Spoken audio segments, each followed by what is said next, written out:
Welcome back to Eat, Sleep, Boxing, Repeat's YouTube channel. Delighted to be joined by Greg. This is a new feature for us, which we're really excited to get going.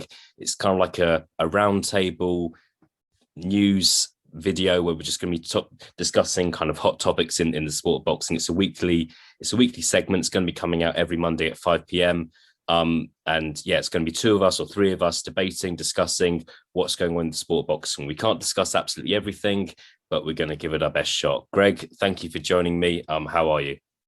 Thanks for having me, Elliot. Very well, my friend. How are you? Okay. All good, mate. All good. Excited to kind of get this new show on the road, and yeah, see what we come up with. This isn't like, just to kind of confirm to people, this is coming out on Monday, but it's not a review show. But we might touch on what happened over the weekend. Saying that, I want to ask you about Ryan Garcia. Knocked out Javier Fortuna in the 6th round last night in Los Angeles in the States. Just want to talk about post-fight with Ryan Garcia first, Greg, but just wanted to ask, what did you make of the performance? What did you think Garcia looked like last night? It was good, Elliot. It was really mature, possibly the most mature that I've seen him. And he seems to have got this body shot down to a T. His hands are that fast that it seems to be this power. And before his opponent knows what's happened, he's been hit. And I think speed just killed Javier Fortuna last night. When we spoke during the week, I initially thought maybe 7-12 are points. Round 6 wasn't really far off, was it? But I think it was a bit of a domination job. I watched the highlights this morning, and Javier Fortuna was just like a deer in the headlights. I don't think he actually anticipated just how fast and how hard Ryan Garcia hit. So I was very, very impressed with the performance. And the final point I want to say on it is I was actually surprised. I didn't realise Ryan Garcia was going up to like 140. Now, that fight was at 140 last night. I thought he was maybe still kicking about at lightweight, but you know what? Maybe it's a smart move so that if he stays at that weight, the lightweight boys need to come up and chase him. So, yeah, smart management. Yeah, I think you used the word mature there. And I think even in his post-fight interview, like, I thought he wasn't kind of going crazy. I remember the celebrations when he beat Luke Campbell, and you would have thought he would just kind of had one fighter of the year, something, when he beat Luke Campbell with the celebrations that went on.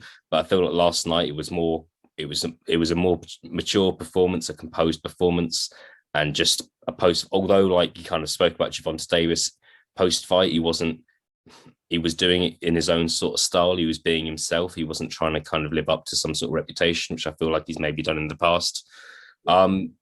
Quickly, I feel like no one really predicted him to lose last night. The fact he won isn't a surprise, but the style in which he's won, the domination in which he's won, maybe isn't a surprise. Wanted to ask you now, what's next? One thing I would say about Ryan Garcia, he's 23 fights in, 23 wins, but he's not had that kind of massive fight against a Devin Haney, Gervonta Davis.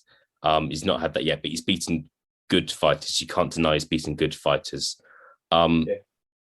He's spoken about fighting Gervonta Davis last night.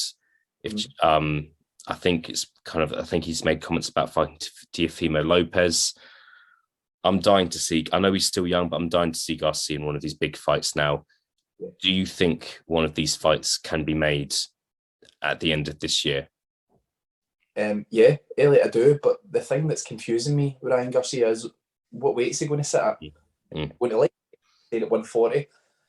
Lightweight is a hard path. It's hard to say what he should do next. I feel like, and some of the viewers might think I'm mad for saying this, but they probably thought I was mad for saying that Heffron would stop Lennox Clark last night. So I'm in a bit of a roll, so I want to just keep going with it. If he stays at 140 and the fight doesn't pan out, go for Jack Catterall.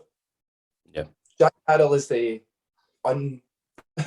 uncrowned super lightweight champion of the world. If that fight with Taylor doesn't come off, Taylor's said that he's got one more fight possibly at super lightweight.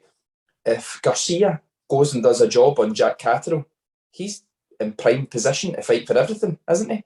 So, yeah, I think that a big fight can be secured. I don't think that the Catterall fight is the marquee fight, but in terms of taking his career to the next level, you've got to be picking up world titles. If you pick up world titles, you're an instant attraction.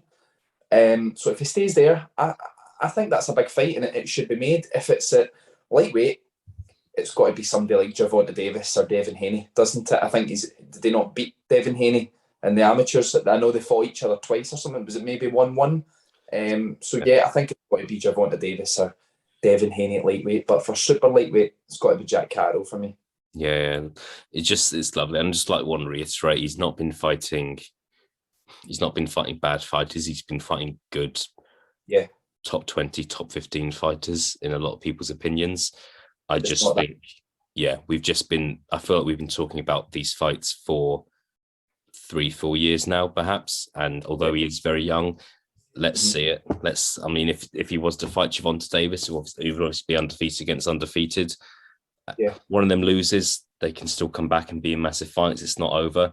I just kind of feel like the likes of Gervonta Davis, Devin Haney, Ryan Garcia still live in this kind of post-Mayweather era where it's so essential they remain undefeated.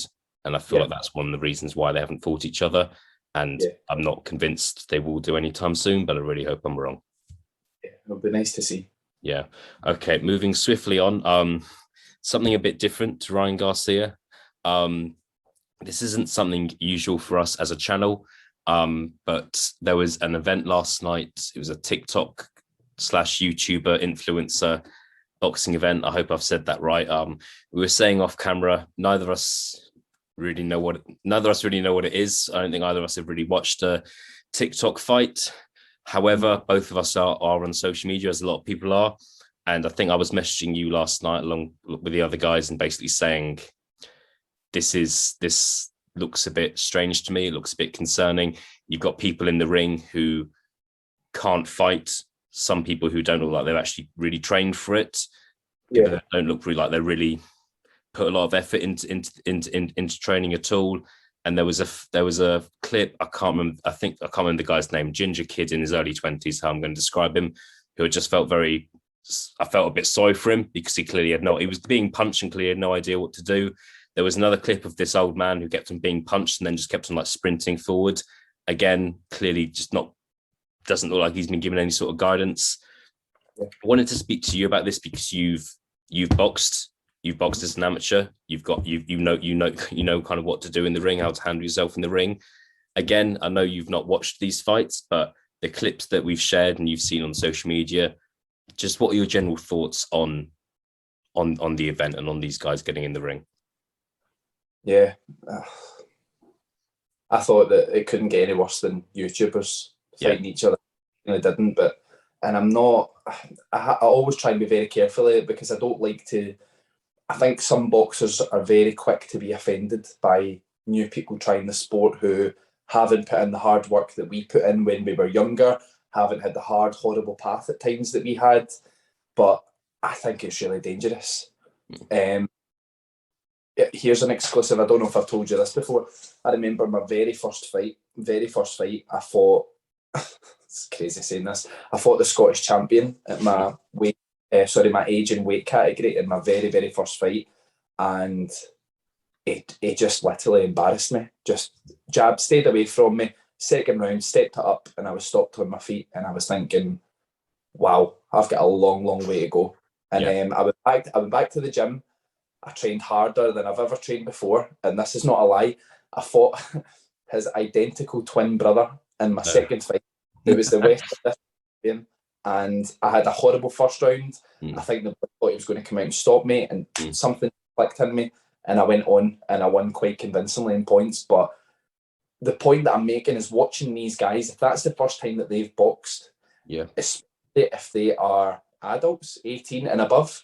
Now, I remember how dangerous that was for me at 13, 14. When you're in and you're hitting each other and you don't know how to defend yourself. That's the only way these things are going to stop if somebody gets hurt. I mean, you think about it, Elliot, there's guys who are getting really badly hurt at world title level, fringe world title level. The first thing that all experts are saying, ban boxing. So what can you do? These TikTokers, is that even the term for them? I don't know. That have never done anything in their life and they're in a boxing ring with gloves on, smashing each other. I'll be honest, mate, I think the world's went to pot. I just think it's crazy. Yeah. And I've got several concerns about this, and I don't want to go on too long speaking about it, but My concern is that we're going to have a situation soon where at one of these events you have someone, fighter A, who has trained hard, has sparred, has had maybe a couple of amateur fights, not to a good level, but has had a couple of fights before, and doesn't know how to punch. And then you've got someone, which the ginger kid last night, who has looked like he doesn't know what's going on, doesn't know what he's doing, and fighter A hurts fighter B quite badly. And then it just makes everyone look shit because it's supposedly amateur boxing, and there's a big audience there, and someone actually does get hurt. That's what a lot of people were saying last night. Soon enough, someone's going to get hurt at one of these events, because boxing, it's not table tennis. If you're not good at table tennis, you're not going to get hurt if you come up against someone that's good at it. In boxing, you can do, and I don't know. I'm not sure we'd see this in MMA, would we? I'm not sure we would do. No. MMA, it pains me to say because I'm not an MMA fan at all. But the money, the discipline in MMA, these big fights, all the guys seem to fight each other because the money's right, not out of control. MMA, it's even down at, like you say, the beginners levels. These things don't tend to be advertised all over YouTube or TikTok and things, because I suppose elbows and things, they're really dangerous things to get hit with. But I'll be honest, I don't want to sound like an old man, Elliot, but the sooner it stops, the better. If you want to box, do it the correct route. Go to an amateur boxing club, learn your trade. If you're good enough, you'll make it. Yeah. If something else comes up in your life and you don't make it, that's fine. Keep it in your heart, be proud you done it, move on. Yeah. The final thing I'm going to say is that the likes of Jake Paul, Logan Paul, KSI, I think there is a difference here, because I feel like those guys actually do a training camp, actually commit themselves. They turn up in shape. Technically, I'm not saying they're very good, but I feel like they at least know, they know what a jab is. They know I feel like they can do the basics, whereas I feel like these guys can't. And I just feel that's the difference. That's the difference here. And the thing is as well, touch point on those guys. I think the Jake Paul not have a couple of amateur fights as well. I'm sure I've read this. I think he had a couple of amateur fights and then turned pro, yeah. And you know what? I'm going to get a bit of hate for this, and it doesn't really bother me. It's never bothered me, but I actually think Jake Paul's all right. I think he's talented enough to do something. World title? Absolutely not. But let's see if he was over in Britain and, I don't know, maybe he fought for like an English title or something like that. Don't see why he couldn't win it. I think he's okay. If you watch him training and things, he's got a bit of talent there. Even that's how bad this is, Elliot, because even guys like Jake Paul, down to this TikTok level, there's levels in that. Absolutely. Jake Paul would have hurt someone one of the guys who was fighting last night, and that's 100% the truth. I don't think some of these guys last night wouldn't have gone past a minute with Jake Paul. That's my honest opinion. All right, cool. I feel like we've spent a fair amount of time talking about Tik Tok Boxing, but we'll move on. Cool. I was at the press conference for Jazora Pulev a couple of weeks ago. Fabio Wardley was there. He was speaking about, obviously he is close with Dillian Whyte. He's managed by Dillian Whyte, and he was basically saying Dillian Whyte is in Portugal, back in Portugal training now, whether that's in a training camp or just he's there living and doing some training. I'm not quite sure. However, I think it's clear that Dillian Whyte wants to return to the ring, and so that fight against Fury was in April. Maybe could he come back in November, December time? Maybe. Could it be more like March, April next year? Maybe. However, he is in Portugal, and he is not he doesn't sound like he's just kind of lounging around getting fat. I think he is staying in shape. Wanted to get your opinion on what you think would be a good comeback fight for Dillian Whyte. He's in his mid-30s now. He's lost fights before. And obviously he's not going to come against, a Deontay Wilder in his next fight. I think that's something like that's unrealistic. But can you give me kind of a name or two of fights you would like to see him in against? Yeah, of course. It's an interesting one, isn't it? Because he seems to be on everyone's mind for one reason or another. I think it's because he's in such a good position. But I think at his age and everything that's happened in his career, I think his next step or two is going to be very, very important. Personally, I would give him a top 20 to come back from. But before I would do that, if I was advising Dillian Whyte, now, I'm a Matchroom Eddie Hearn fan, I always have been, although some things irritate me. But if I was advising Dillian Whyte, I would tell him to go with Frank Warren. And the reason that I would do that is because I would get a warm-up fight, but a fight that's going to test him a little bit, and then go for Dubois for the WBA regular. I know it's not a highly regarded, legit, people don't see it as a legit world champion because there already is a WBA champion, but I'm pretty sure, see, if you've got that WBA regular, down the line, that automatically means that you need to get a shot at the full version, doesn't it? So, sign with Frank Warren, have a warm-up, and then take Dubois. I think that makes sense. It gets him right back in the picture, and it's a winnable fight. Yeah. So, yeah, I think that's the route that I would go down, personally. Yeah, I'm not against that. I think that, look, although he lost against Fury, there are positives there in the sense that, as you say, he is a big name. It's heavyweight division, still a stacked division. Obviously, you've got this Usyk Joshua triangle, which might last for however long. But outside of that, there are so many big fights he could make. I like that the Whyte Dubois. I think Dubois is now in a position where he can't go backwards. Yeah, I don't think he wants to. Dubois has been around. He's still young, but he's been around for a little bit of time now. And I like that fight. I think that would be a massive fight next year if that can be made. Want to ask, one fight that was across my mind was Luis Ortiz and Andy Ruiz are fighting each other in September. Mm-hmm. And I'm not saying it's going to happen, but I just think that if he's Dillian Whyte, I think he's had kind of social media words with Andy Ruiz in the past. I think he could beat Luis Ortiz, in my opinion. But what are your thoughts on him fighting the winner? Maybe having a warm-up fight November, December time, and then fighting the winner of that fight next year. Yeah, that's good. That's why it's always good to speak to another boxing guy, because you know what, Elliot, that didn't even come into my mind. It didn't even cross my mind. I think that's a really good move, because the way that we need to look at it, so say Andy Ruiz wins that fight, Dillian Whyte then fights a guy who's beat Joshua before. That's the way it's going to be built. I was quite confident that Andy Ruiz would probably blow Luis Ortiz away, maybe mid-fight. But I can't get out of my head that I seen him hurt against Chris Arreola. And that's bothered me since I seen it, because I always thought Andy Ruiz's biggest attribute was he was really tough. Even when Joshua put him down, he didn't look hurt. I mean, on his bum, but he got up and dusted himself off. His legs were okay. If that fight happens and Andy Ruiz comes through it, I think that's a good fight for him. But if I was advising Dillian Whyte, I would tell him to box Andy Ruiz, box him on the back foot and let him chase him, because that's the best way to beat him. Joshua showed the blueprint now. So, I think that's a really good fight to get him in contention as well. And to be honest, he probably doesn't need a world title to be relevant. If he just beats one of these big names, then I think that. So, what's your thoughts? Do you think that it could beat Andy Ruiz if, say, for example, he comes through Luis Ortiz? I asked you that on purpose because I know what's happening. Yeah, no, I think it's a tricky one. It partly depends how Whyte can come back, because it was such a bad, the way the Fury fight ended, it was just such a bad KO for him, and how he's reacting to that.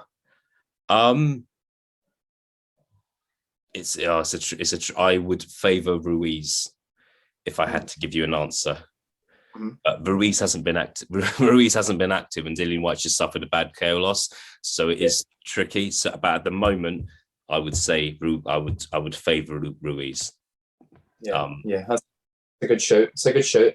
What I was going to say there, while you were talking, and it just registered to me as well, it's 3 uppercuts that he's been stopped with, isn't it? Yeah. This is something in that, but I think get back with Tibbs. Yeah, why not? Yeah. Best, but if that happens, I don't. In Portugal, I would say it's highly doubtful, but I think he should. That seems to be where he's best, you know. Was he? I could be wrong here. Wasn't he undefeated under Mark Tibbs? Yes, apart from, well, was Mark Tibbs in the corner when he fought Povetkin? No. No. So his last loss before that was Anthony Joshua. So yeah, he would have been, yeah. Yeah. He would have. So he had Jonathan Banks in his corner, I believe, for the Joshua fight. Yeah, that's because when that whole happened in round 2. that's how I remember. Yeah. Yeah. Yeah, and look, I don't know, man. I know that there's someone in our group who's not a massive fan of Dillian Whyte, but I hope he's watching this. But look, Dillian Whyte, credit where credit's due. You know, bashed Povetkin up in the rematch. Has beat Joseph Parker. Faced Lucas Brown when he was undefeated and like knocked him out horribly. That was a knockout of the year contender when he did that. Not saying Lucas Brown's a fantastic fighter, but that was one hell of a punch. Dillian Whyte is 100% a top 10, still arguably a top 5 fighter. And if you take that Usyk, Joshua, Fury triangle out of there, I think he's still got a good shout for as being the 4th best. And I include Deontay Wilder in that. I think Deontay Wilder would probably beat him, but I wouldn't rule Whyte out against him. He is still a top fighter. I don't care what Elliot Griggs says. Yeah. Get out there. Yeah, exactly. I'm calling him out. But all right, cool. That really enjoyed that, mate. I thought that was really good. Yeah, just covered quite a lot there. I know we can kind of go on forever with with these chats, but yeah, looking forward to what Dillian Whyte does next. Looking forward to seeing what Ryan Garcia does next. He's an amazing talent. And yeah, we probably won't discuss Tik Tok Boxing again. So we'll just leave that one. But Greg, thank you for joining me. And yeah, we will catch up next week. Yeah, thanks for having me, Elliot. Appreciate it.